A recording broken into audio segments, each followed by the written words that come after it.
คนบอกกูบ้าเนาะกูไม่ได้บ้าเว้ยก่อนเป็นผมตับซีเมียโยมาปักกัน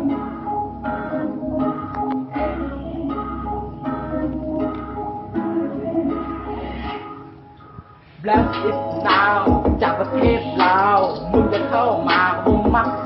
อ้าวมึงก็คงจะรู้สัก4 วิอายุมึงก็คงกดฟังของกูเขียนรักอยู่โรงเรียนก็มีแต่คนว้าวให้แล้วกูสิเขียนมันต่อไปโดยที่บ่สนหัวไผ่โดยที่บ่สนหัวไผ่เพราะว่ามึงสิว่าจังไดบ่สนวะบ่สไตล์กูคำว่ากระจอกมึงบ่ต้องขอมาบอกอย่ามาอยู่ใกล้กูเดี๋ยวไปโดนสับสอบหน้าตากับบอดดีแถมแรปยังกระจอกแรปมึงบนบ้านนอกเป็นแรปกูมันในเมืองไปกูละเวลากูด่าพ่อมึงเป็นการลดน้ำจะซื้อเครื่องคำว่าวีอายุมันคือลาซาคำว่าวีอายุมันคือลาซาคำว่าวีอายุมันคือลาซา